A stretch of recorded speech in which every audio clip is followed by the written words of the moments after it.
This is Casey Green. I'm up next with Track Smack on Quad Radio.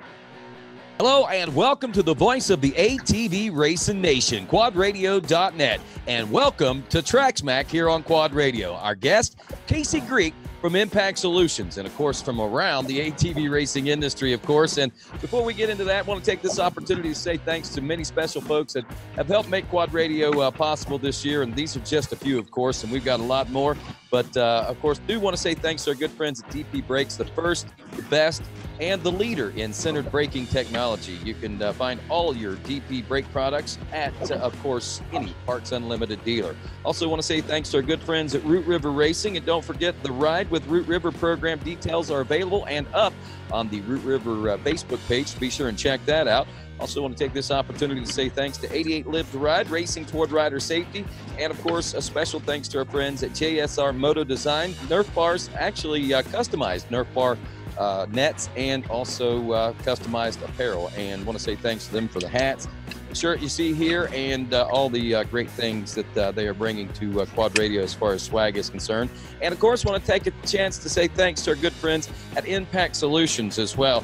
Over in Little Hocking, Ohio. They are your Elka suspension headquarters on the East Coast. You can call them up 740-989-2026. And from that particular Impact Solutions group is this gentleman right here, Mr. Casey Greek, as we say hello and welcome and Merry Christmas, as we're just days away from Santa coming down the chimney, it looks like. Yeah, definitely. Santa came a little early to my house last night, and the girls got to open the presents, but the good ones are going to come here Christmas Day when Santa comes to Grandma's and does all that. So we're just traveling today, and here's reality, what you do for the holidays. Travel, do your thing, got the kids in the back, and, just enjoy and, hopefully a couple days off here. There you go. And do want to take note that Casey is not driving. His wife is driving so that he could do the show. You're driving through what? Charleston West, by God, Virginia, I guess, huh? Yep. Just got in Charleston now and going to be heading up towards Beckley here shortly. Toll roading it across down to 40 and over into North Carolina. All right, buddy. Well, I'll tell you what, I know that you're a busy man. The holidays are coming up and everything, and we got a lot to talk about today. I'm going to be talking about ATV motocross mainly, and I guess one thing that we first and foremost say is, wow, what a season.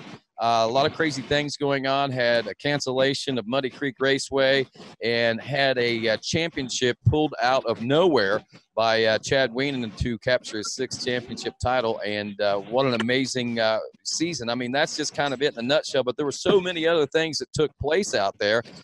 From the youth through the amateurs, right up into the pro ranks. It's just so much to cover, Casey. But in a nutshell, whenever you look back on 2018 and ATV motocross, what do you think? At some points, it seemed like it was a perfect storm of a year. And then you look at other classes, and they were completely dominated, and it wasn't so excited. I mean, if we want to start at the top and just go to the pro class, just to get the monkey off the back, I guess. What a year. I mean, Chad Wienen, always solid, always there. He may not be the best guy that day, but he's still going to be on the podium, and he's proved that over the last, 6 years that he has consistency and he has the ability to run in the top 3 all the time. I don't think he's finished off the podium in 6 years or something ridiculous. To win his 6th title the way it did, or the way it went down, it's just about being there all the time. Joel has definitely seasoned himself now, and he's put himself in a position to where you can pretty much count on him to be on the podium every weekend also. So, to have a fluke thing go down at Loretta's for Joel that, sort of cost him the championship, or, you can't take anything away from Chad because he was there every weekend and didn't win as many races as Joel, no, but every weekend he was within a few seconds of Joel, for the most part, and, really limited the mistakes, and that's where it paid off with Loretta's, and what a plot twist. I mean, we called the race together. There was probably about 5 minutes that I was completely speechless. So hats off to you to still be able to function after that happened when Joel's chain broke. You know, and I've heard so many what ifs. You know, Hayden should have pulled off. He should have pushed his bike in the mechanics area earlier. He should have done all this stuff. You know what? Until you're in that position,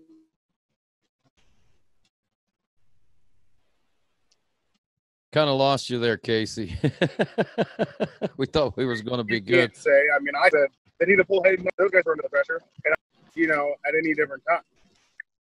Right, and but you kind of dipped out there for just a second, but the gist of what you're saying is, you know, there's they could have pulled Hayden off. They didn't pull Hayden off, and in actuality, that was a team decision from what I understand, and hey, whatever the case may be, it happened the way that it happened, and Chad captured his 6th championship. It lit a fire in Joel, and I think, honestly, it may lay the groundwork for an even better 2019 season coming up, because with a lot of the changes that are coming on and new blood possibly coming into that pro class, this season could be kind of up in the air and kind of exciting with a lot of unknown variables in this one.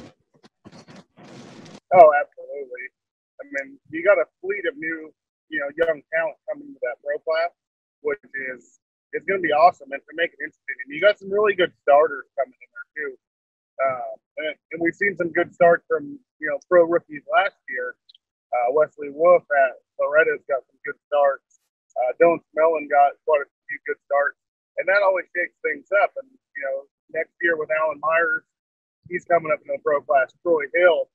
Troy hadn't really been known for his starts last year, but I can remember not too long ago when Troy was a very good starter. And, you know, in shape and ready to go, Troy Hill with some sprint speed, you know, he could be a thorn in these guys' side. Alan Myers, we know he's got the speed. We know he's got the training program. Last year definitely wasn't his year in a sense of results, but I think he learned a lot. He got hurt, you know, numerous times last year. But you know, every time he goes on the track, he's going to ride as hard as he can. And that's a big deal in that pro class. So, you know, taking a step by step and not beating yourself up over results early on in the year and learn from these guys that have been doing this for a long time, it's going to be the key for a guy like Alan Myers, Troy Hill, you know, even Aiden Mickelson. Yeah, this isn't his first year, but he learned a lot last year. You know, on confirmations of who else is going to the pro class, I haven't gotten any set in stone confirmations besides Alan Myers and Troy Hill. You may know a little bit more. I just keep hearing, you know, Noah Mickelson talked about going to the pro class. Right. But then I'm sure he's going to stay back. I know Cody Ford's going to dabble in some pro races. And, you know, but I think his main focus is still going to be pro-am. Right.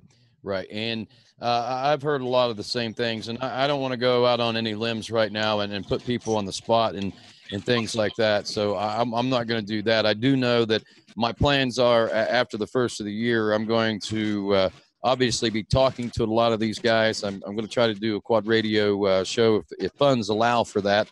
We're going to be heading south and going on I guess, on site to a lot of these places where these guys are training and talk to a lot of the amateurs as well as pros and things in this off season and this preseason, I guess it will be once we reach January. But that'll be exciting. We'll get a lot of those questions and stuff I answered, I think, whenever we reach around that time.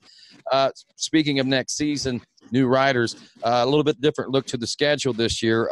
Last year, I think, well, last 2 years, we've been plagued with cancellations due to rainouts and so forth, which kind of brought things down to like a 9-round championship. So I think the powers that be, looking at numbers, looking at the industry and weighing out a lot of options and stuff, have elected to go with a 9-round series for 2019 for the amateurs, a 10-round series for the pros.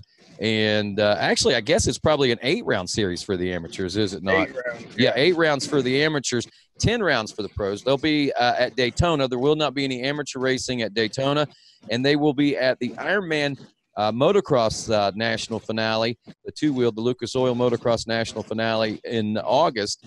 That will be their second time there. They'll be there on a Friday prior to the two-wheel finale on Saturday. So kind of interesting schedule I think we've got set before us this season. 10 rounds for those pro riders. That's not necessarily anything out of the ordinary, but a couple of one-off events for them, which is something that I know that folks are really looking at, hoping to do a lot more of in the future. Yeah, for sure. And it's all about it's exactly what Carrie Joe said at the banquet. The definition of insanity.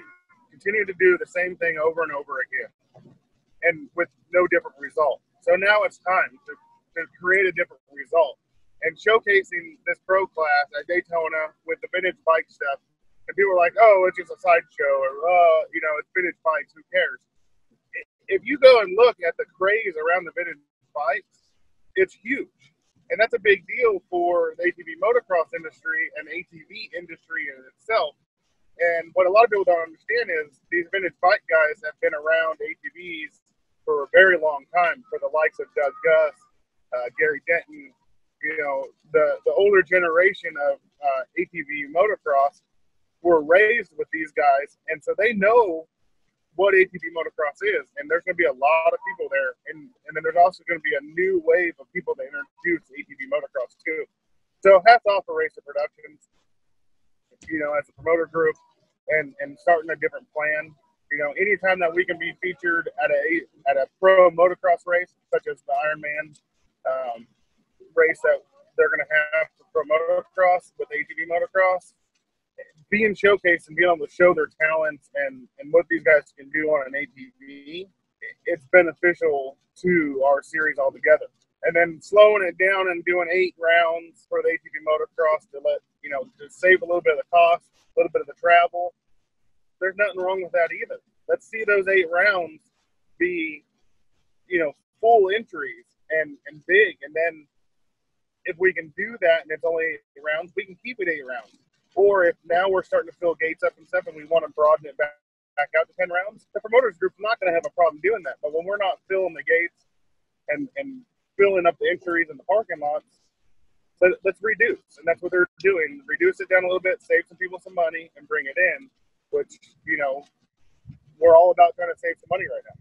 And I think that opens up another possibility, too. Though it's only a couple of extra weeks, I think that the series is spread out enough that folks can begin to work where we need to be working mostly anyway, on the grassroots side of things, and showing, I guess you could say, patronage to their local ATV promoters, whether it be a particular track or whether it be a promoting organization like SE Quads or any one of these that have ATV-specific championships and things like that. We can maybe start focusing on that and building at the grassroots level, which is something that is really needed, I think, for our sport to prosper anyway. Yeah, definitely. And growing the local scene back up is something that we need. One of the biggest complaints that I hear is, a lot of the ATV racers, they don't have anywhere to ride because of all these tracks have shunned ATVs and this and that. But a lot of the reason that they've shunned it is because there wasn't a big enough showing at the local tracks to justify either a separate track for the quad, so the dirt bike guys aren't mad, or the quad guys aren't mad at the dirt bike guys, or so on and so forth. So getting the District 6s, the SE Quads, and these other series to grow back up is only going to help the ATV motocross series. And it's something that they did last year with having the state championships at all the rounds. It's encouraging people to get back on ATVs and get back out there and do more stuff. And everyone thinks it's shrinking and everyone's going away and ATV motocross is so small now and this and that. I've looked at the numbers pretty fine and went through it, and I think it was like total entries from this year, or this past season to the season before, was within like 20 entries. I mean, that's not that big of a fluctuation with a canceled round and with the likelihoods of High Point did not bring any entries to the table. because everyone was so worried that the weather was going to be so bad because they listened to everyone on Facebook. Right. And listened to a bunch of shit instead of showing up and actually enjoying the sunshine like we did. Right. Exactly. I wholeheartedly agree with you on that one. And that was a bad one. I mean, as far as turnout goes, I mean, that was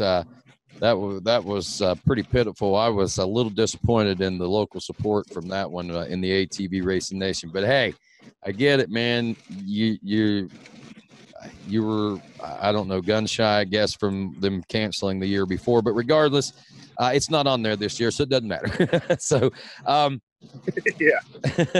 Another thing that we which goes to show you, because everyone says, "Oh, we only go to High Point because it's close to Racer Productions' home facility, and it's just an easy race for them, so they go there." Well, that goes to prove you guys all wrong that say that, because that would have been an easy one to keep on the schedule and make everyone go there and have possibly a rain out or whatever. But I guess you guys proved your points last year when you didn't show up because you thought it was going to rain, and it never did. There you go. I'm still a little salty over that, if you can tell. I'm a little raw over. I got a little raw over that one as well, but I'm not going to go out there. We'll save that for another session, I guess you could say. With the new season coming, and we talk about the schedule. Something else that was big, and I think it's going to be huge, in some way, shape, or form, is this new stock class rule that we've got. I know that there was a lot of discussion. I left the discussions early. I didn't get the details on necessarily what was going on. But, Casey, there's been a lot of talk, I know, probably on social media. There's been a lot of talk in the garages and things like that. I guess you know a little bit more about it. You stuck around. There's some information, I believe, that has been posted or will be posted soon. But anyway, what we got is an opportunity, I think, for something pretty grand, actually. And it's something that, in all honesty, in my opinion, should have been what we've been doing the whole time. But we finally we step back and start over, I guess you could say, back to the drawing board. But I think, in my opinion, I think it's a great idea. I honestly do. Definitely, and I support it. I supported it right when the talks come up. Thomas Brown called me, and we kind of went through the motions. And I had some serious questions for him when we started planning the rules. And I told him, I said, Thomas, don't not let me be involved in this, because I can look at it from different standpoints, as a racer, as a business person, as a fan, and so many different elements. And I'm grounded with a lot of the people that are in this series. I said, I really want to be involved in, Carrie Joe, Harv, Chad, Thomas. We've all been involved together, Mark Baldwin, and fine-tuning the rules and how this is all going to go down. And so I support it 100%. Anything that you can do to try to lower some costs and let some entry-level stuff in, and you can get your pros on board to showcase what these bikes can actually do. I was down in Texas a couple weeks ago, watched Thomas Brown rip on his stock bike, and I will tell you flat out, that dude can haul the mail on a stock bike. And if he can do it, the bike is perfectly capable of it. The thing still had a tail light on it. It wasn't like he had all these mods done to the stock bike and just wanted everyone to think it was stock by putting an exhaust on it. It still had a tail light on it, still had the stock tires on it. And the guy went out there and ripped. You couldn't even hear him coming. It just sounded like an e-bike went by you. And he's passing guys left and right and jumping all the jumps at underground. So the bike's perfectly capable of doing it. I'm starting to see a lot of interest by scrolling through Facebook and seeing guys that are showing interest in this. Cody Sheldon went out and bought a stock YFZ and he's going to hit some of the nationals next year because of this class. He can afford and is interested in going and racing on a stock bike. There's been a lot of interest shown by some of the past pros, which is cool. It may not be huge the first year, but it's going to continue to grow. I agree, and I think it will. It's going to take some legs, and I think they'll grow, and I think they'll be off and running before you know it. But one thing, now the one thing that everybody questions whenever the idea of a stock ATV class comes up is that there's one manufacturer that is manufacturing sport ATVs at this time. So everybody's worried about this becoming the Yamaha class. And chances are Yamahas will be predominant there. But the thing that we want to make people realize is that there are stipulations in the rules that allow older models but still stock machines of other brands in the class, right? Absolutely. There's no like age restriction where there used to be an age restriction, but as Honda quit making the TRX 450 years ago and stuff, that no one would be able to race anything besides the Yamaha. But we can call it the Yamaha class, we can call it whatever. I know there's a couple of guys going to ride KTMs in the class. Another guy is already talking about pulling his old LTR out to race it in the class. So there's definitely options out there that you can do and race other brands. But you know what? Yamaha's building the quad. Yamaha's supporting the sport. There's an actual factory racer in ATV motocross still. And there's one that is a factory racer supported by a manufacturer, and that manufacturer is Yamaha. I don't have any ties to Yamaha at all, but looking from the outside looking in, they're still supporting the sport, and it's a no-brainer. Yeah. Chad still has a factory ride, and there's none of that else out there. Joel's getting some support from Honda, but it's not like what Chad's getting from Yamaha. And, they supported Thomas for many, many years. And this may be an avenue for Thomas to get back onto factory support with Yamaha or, even more guys. So, if everyone in the whole national series button switch to Yamaha, is it going to be the world changer and, everyone's going to get factory rides? There's not enough of us at this point to make that ever happen. I mean, I'll just be honest. I mean, that would be the vision. But if everyone switched to a Yamaha, would it encourage Honda, Suzuki, KTM, Kawasaki to support and bring out a new quad? That is very well a possibility. And the thing about it is, and I'm not talking about next year. I'm talking 3-4 years down the road. Right. And the thing about it is the manufacturers, I mean, the one thing is, I mean, if they were just to re-release what they had already, maybe put a fuel injection on some of them, change that a little bit about it, be it updated or bring back whatever was there. Just giving them an opportunity to go to a showroom and pick a new one up would be a great opportunity at this particular point. I'm not looking for great new innovations or anything, because I think the ATVs are great right now. I mean, there's not a lot more to improve. I mean, there is, but anyway, yeah. I mean, it's not like they got to go out and do a whole lot of R&D on it. All they got to do, and they may even have a bunch of them already in the warehouse someplace that they haven't even shipped out from Japan yet, So who knows? Maybe it will spark something like you said in 3 or 4 years, but we've got to give it a try. We got to try something to make it happen. And the great thing about this is, Casey, it's not only going to be a pro class. I mean, we're going to have the regular pro class, the AMA Pro ATV class, that we'll see all the top dogs in. And then this will be another pro class that will run on Sunday, if I'm not mistaken, correct? Yes, it'll be run on Sunday until it either grows to the point where we can move one moto Saturday, one moto Sunday, or, it's time is limited, and trying to get people out the door on Sunday and getting the pros recovered and making it legal, that's the biggest hang up. All the pros that plan on racing this Pro-Am stock premier class have already said that they'll race, their 2 pro motos plus the premier moto on Saturday and one on Sunday, so they can stick around for Sunday. They've all committed to that. And then Harv brought up the fact that where are we going to fit a practice for this class? Where are we going to fit the moto for this class? And trying to fine-tune all that with the time allotted, we just can't do it right now. So putting the whole program of that class in the schedule on Sunday is what they're going to have to do.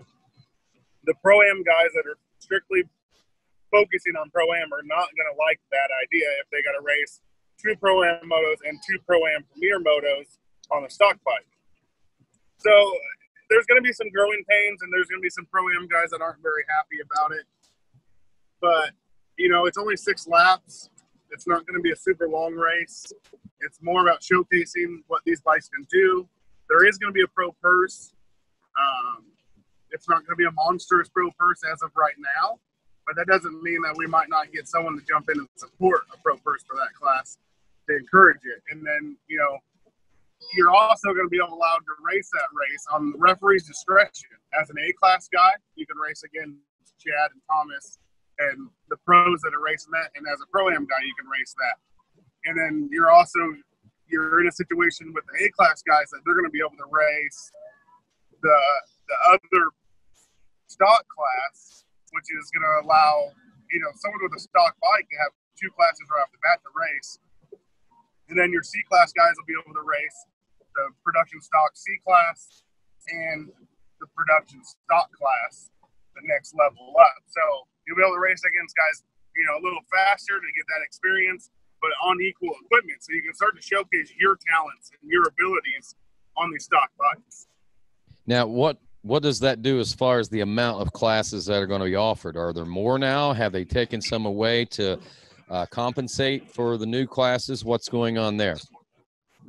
There's going to be 3 classes: Pro-Am Premier. And I'm going to pull it up just so I don't screw this up. There's going to be Pro-Am Premier, which is going to be Chad, Thomas, all your Pro-Ams, and like the elite A-class guys. And then there's going to be Production Stock, which will allow A, B, and C riders into it. And then there's going to be Production Stock C, that's going to be C riders only. So you're going to get a little bit of mix in there in that production stock class. That's going to allow some of your A-class guys to ride it, but your B-class guys are going to have a good chance at challenging for wins and a championship in that class. And then for your top elite, you know, A riders that are riding A-class and pro sport can race this premier stock class and have a chance to get their feet wet with the likes of Chad Weenan, Thomas Brown, you know, well, Joel's not racing stuff. But here's the fact for guys like Alan Myers, Troy Hill, you know, even Cody Ford and those guys, if they race this premier stock class, there's a chance now you're on equal equipment with 2 of arguably one of the faster ATV motocross guys in the country, and there's only 6 laps. Both of those guys aren't very good at starts, and now you put them on stock bikes. You get a guy like Alan Myers or Cody Ford or Troy Hill that pulls a whole shot, they got a chance at winning that race. And if they don't win, they still have a chance at, you know, being on the podium and standing on a pro podium with Chad and Thomas. Yeah. That should sell you on the program right there. They're going to be flogging it, dude. I cannot wait. Honestly, I think that this is going to be an opportunity for people because if nothing else, right now they're going into this thinking we're on even ground. You've always heard, well, if I had that equipment, I could probably do this. And if I had that equipment, this would be the chance for people to put their money where their mouth is. And like you say, the Alan Myers is out there, the Troy Hills, they get out front. They pull a whole shot on those guys. They're going to be hard pressed to be passed. You know, I mean, they're not going to want to be gotten around, and they can run as fast as anybody on the racetrack at any given time whenever somebody's chasing them down. You've seen it. I've seen it. Those Pro-Am battles that we've seen on Saturdays and Sundays in the past have just been phenomenal. Oh, I'm excited for the class. I can't wait to watch it. And, you know, to be quite honest, I'd like to see one of these underdogs go out there and beat Chad Wayne and Thomas. You know, I don't know if they're going to go out and beat them. Hope throw some flair in there. You know, you and I were out the flair and adversity, I guess would be the word for it.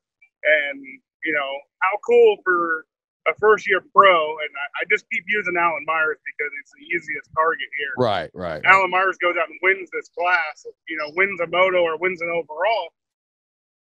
For his confidence for the pro class, to know that his talents are close enough to those guys, it's going to be a huge stepping stone and a confidence booster for him. I totally agree. I think it'll make for some exciting stuff as far as everything is concerned. It's kind of like we might be able to look at it as they used to call it Bush League in NASCAR, where you'd have like the Saturday race and then the Sunday big NASCAR race, and you have the Bush League type stuff going on. I guess that could kind of be that in a sense, of some sorts. But regardless, I think the stock class is great. I hope that I hope it does what we hope it will. And I hope that people support it. That's going to be the key thing right now, is the support from the ATV Racing Nation itself. And Quad Radio being the voice of the ATV Racing Nation, that's the one thing that we need to get out to the racers, and we need to get everybody on the same page. And we need to quit this bickering back and forth and arguing about things, and we need to find the right things, and everybody get on the same bus, I guess you could say, and try to make it work. If you may not completely agree with it completely, give it a chance. And then if it don't work, then offer a solution in the future. But don't destroy something before it even starts, I guess is what I'm trying to get out there. Give it a chance. Let's give ATV Motocross a chance, and let's get this back out there, and let's make it a great sport that folks recognize once again whenever they walk into their local bike shops. Exactly. And, there's somebody that's very close to me that doesn't support this class at all. They were very against it, and I had lots of long conversations with them and stuff. And going into the banquet, I was like, man, I'm going to have to fight a war against one of my really good friends that is very intelligent and had their stuff together and put some stuff together and had details and numbers and all this stuff. And I didn't have none of that, but just knowledge and heart of what I wanted in my head. And by the time we even got to the meeting, I sat down with this person and had a little talk, and I'm like, you don't support this class? They said, no, I don't necessarily support it, but I will support it, and I am on board because we need to try something different. And that's the optimism and the open outlook that this sport needs right now. And the easiest way to say it is get off social media and go out and ride and go buy a stock bike and rip the thing. There's a lot of people on board with what's going on. We're already doing suspension and prepping for next year. I already got a bunch of stock shocks that are in and doing stuff for people for next year. So that's a huge deal that, we're jumping right on board to support it.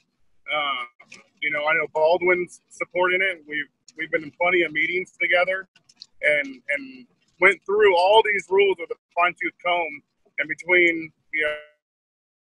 myself, Mark Baldwin, Chad, and Thomas, sitting down together and long phone calls and filling out spreadsheets and changing rules and trying to make things fine-tuned so we feel it's going to be fair for everyone, policeable for everybody, and something that's going to be fun.